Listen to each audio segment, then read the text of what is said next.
Table में आपको periodic table कितने भागों में बांटा गया है? चार भागों में बांटा गया। कितने भागों में? 4 भागों में, 4 खंडों में, 4 ब्लॉकों में बांटा गया है। ये फर्स्ट खंड का बोलते हैं एस, सेकंड को बी, तीसरे को डी और चौथे को एफ। लेकिन ध्यान दीजिएगा, एफ जो ब्लॉक है वो कहां से लिया गया है? तो डी ब्लॉक में से लिया गया है। डी ब्लॉक में से लिया गया, तो डी ब्लॉक के कहां से लिया गया सर? तो लैंथेनाइड और एक्टिनाइड्स में से निकाला गया। इनमें सर 14 तत्व है। कितने हैं? टोटल 14 तत्व हैं। 14 तत्वों को निकाला गया इसमें से, तो ये 28 हो जाते हैं। और ये भी याद रखिएगा कि पीरियोडिक टेबल में वर्गों की संख्या कितनी होती है? वर्गों की संख्या 18 होती है। इसे 1A और 1B के अनुसार भी पढ़ा जाता है। यहाँ पे आपको मैंने बता दिया। और ये जो है एस ब्लॉक हो गया, टी ब्लॉक हो गया, डी ब्लॉक हो गया, एफ ब्लॉक हो गया। इसमें तत्वों की कुल संख्या 28 होती है। यहाँ पे आइएगा, तत्वों की कुल संख्या 14 होती है, लेकिन रखा गया है 13। कितने रखे गए हैं? 13 रखे गए हैं। 13 रखे गए हैं। इसमें से हीलियम का जो स्थान है निर्धारित कहाँ पे रखा गया? वो अक्रिय, इसलिए उसको अक्रिय गैस में वर्ग नंबर 18 में रखते हैं। उसके बाद से ध्यान दीजिएगा, हाइड्रोजन जो है एस ब्लॉक का प्रथम वर्ग में है। ठीक, एस ब्लॉक के प्रथम वर्ग में है। और पी में जब हम लगाएंगे पी ब्लॉक में, तो पी ब्लॉक में जो है इसमें आपको 3 प्रकार के मिलते हैं। 3 प्रकार के क्या है? एलिमेंट्स हैं। एक का नाम है धातु यानी कि मेटल्स, नॉन मेटल्स, मेटलॉइड। और एक जो है वर्ग 18 जिसे हम लोग 0 या शून्य वर्ग कहते हैं, उसे कहा जाता है इनरपेरेक्ट गैस। ठीक है, अब हम लोग इसमें स्टार्टिंग में 11th क्लास के लिए महत्वपूर्ण है क्या? एस ब्लॉक के बारे में पढ़ना है। क्या पढ़ना है? एस ब्लॉक के बारे में पढ़ना है हम लोगों को। इसमें हम बारी बारी से सभी को आपको पढ़ाएंगे। पहले हम एस पढ़ेंगे, फिर पी पढ़ेंगे, फिर डी पढ़ेंगे, फिर एफ। यह जो डी और एफ जो है हम लोगों को मिलेगा पढ़ने के लिए 12th क्लास में। किस क्लास में मिलेगा? 12th क्लास में। मैं आपको पढ़ाऊंगा एस ब्लॉक। एस ब्लॉक में टोटल वर्गों की संख्या जो होती है कितनी होती है सर? 2 होती है। कितनी होती है? 2 होती है। यहाँ पे एस ब्लॉक के प्रथम वर्ग को हम लोग कहते हैं क्या? और एस ब्लॉक के प्रथम वर्ग को कहते हैं क्षार धातु। क्या कहते हैं? क्षार धातु। और दूसरे को कहते हैं क्षारीय मृदा धातु। अगर हम लोग ऐसे भी नहीं याद होगा तो बोल सकते हैं, तो इंग्लिश में पूछता है कि इसे क्या first block, sorry first group या फर्स्ट क्लास या फर्स्ट वर्ग को किस नाम से आता है? एस ब्लॉक में हम लोग से यहाँ पे प्रथम वर्ग है। प्रथम वर्ग को हम लोग किस नाम से जानते हैं? तो अल्कली मेटल के नाम से जानते हैं। किस मेटल के नाम से? Alkali metal. अल्कली का अर्थ होता है क्षारीय धातु। और एक मिलेगा दूसरा नंबर वर्ग जब हम पढ़ेंगे तो उसको कहा जाता है अल्कली अर्थ मेटल। यानी कि दोनों का नाम एक ही है, लेकिन थोड़ा सा अंतर, एक मृदा धातु है और एक क्षारीय धातु है। तो पहले को हम लोग कहते हैं क्षारीय धातु और दूसरे को कहते हैं क्षारीय मृदा धातु। पहले नंबर वर्ग में कौन कौन से तत्व हैं? तो आपके सामने मैंने लिख दिया, hydrogen, lithium, sodium, potassium, rubidium, caesium, francium. मैंने इसका आपको क्या लिखा था? ट्रिक भी लिखा था याद करने के लिए कि हाइलीना कुमारी रूबी से फराक।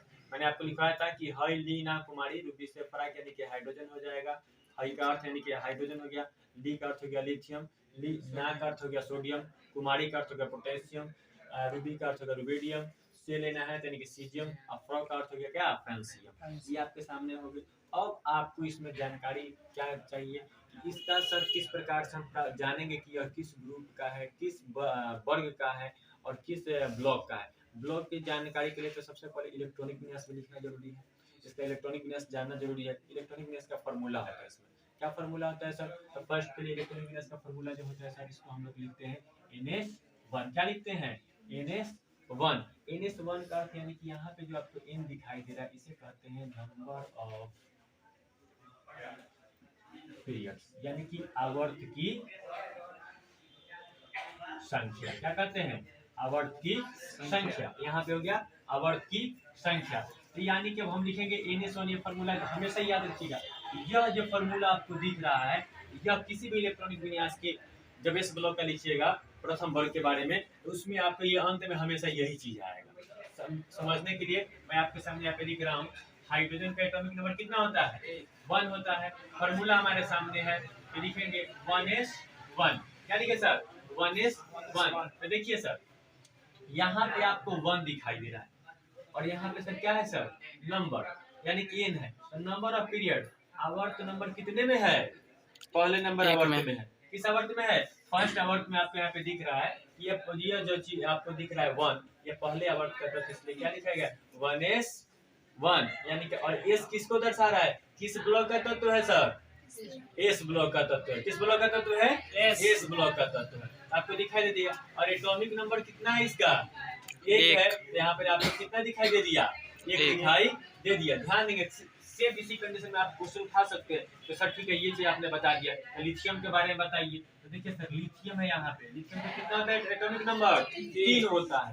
एटॉमिक नंबर कितना होता है 3 होता है। तो ध्यान देंगे यहाँ पे हम लोग इसका इलेक्ट्रॉनिक विन्यास लिखेंगे 1s2 2s1।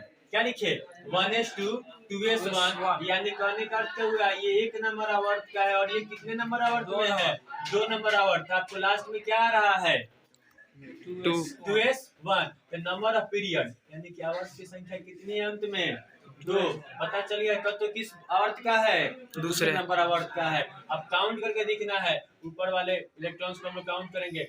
2 यहाँ पर है, तो देखिए यह कब होता है जब, याद रखिएगा हमेशा कि एस में हमेशा 2 ही क्या रहते हैं इलेक्ट्रॉन्स रहते हैं, पी में 6 इलेक्ट्रॉन्स रहते हैं, डी में 10 इलेक्ट्रॉन्स रहते हैं और एक में 14 इलेक्ट्रॉन्स रहते हैं। तो यहाँ पे आपको ध्यान देना होगा।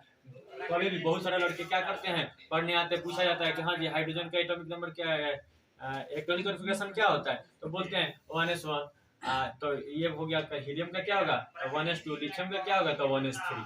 ऐसा नहीं होता है। एस जो होगा 2 इलेक्ट्रॉन्स में रहते हैं। जैसे उसका ऑर्बिट भर जाता है, जैसे उसका कक्षा भर जाता है, तो आगे की तरफ दूसरे इलेक्ट्रॉन में दूसरे सबसेल में चला जाता है। जैसे कि दूसरे सबसेल में गया तो यहाँ पे क्या हो गया सर 2s1। अब आएंगे हम लोग किसके पास, अब आते हैं सिंपल सी चीज, तीसरे नंबर आवर्त में आएंगे और सामने सब देखिए क्या लिखा है सोडियम। एटॉमिक नंबर कितना होता है 11 होता है। कितना होता है 11 होता है। अब इसका सर लिखना है हम लोगों को, अब ये दिखाना है आपको कि सर ने बताया है कि नंबर ऑफ पीरियड। हम भी आप लोगों की तरह केमिस्ट्री के स्टूडेंट ही हैं, हम टीचर नहीं हैं। हम भी क्या हैं केमिस्ट्री के क्या स्टूडेंट हैं। हम भी आपसे पढ़ते हैं, आप हमसे पढ़ते हैं, हम भी सीख रहे हैं। सीखना सब किसी को है, जीवन में हमेशा सीखना ही पड़ता है ना जी करीम जी। चलिए ध्यान दीजिएगा, तो यहाँ पे सर क्या है सोडियम है 11। अब इसका लिखना है क्या एटॉमिक नंबर आपके सामने है, इलेक्ट्रॉनिक विन्यास लिख देना है, फॉर्मूला आपके सामने है। ये अंत में क्या आएगा सर, अंत में क्या आएगा NS1 आएगा। देखिएगा 1s2 2s2 2p6 और लास्ट में सर 3s1। फॉर्मूला सेट कर गया यहाँ पे आके सर, क्या कि नहीं किया, यहाँ पे फॉर्मूला आपका आके सेट कर जाता है NS1, यानी कि नंबर ऑफ पीरियड। आवर्त की संख्या कितनी है साहब, कितनी है 3 है। और किस ब्लॉक का तत्व है और लास्ट में कितना आ रहा है सर 1। फॉर्मूला आपका क्या है तो प्रथम वर्ग के लिए सर फॉर्मूला जो होता है NS1 होता है। सेम कंडीशन हम लोग पढ़ेंगे सेकेंड पार्ट में। यहाँ पे एस ब्लॉक का दूसरा जो पार्ट होगा मैं इसको कल पढ़ाऊंगा आप लोगों के लिए। आप इतना नोट कर सकते हैं, इसका स्क्रीनशॉट ले सकते हैं। Thank you.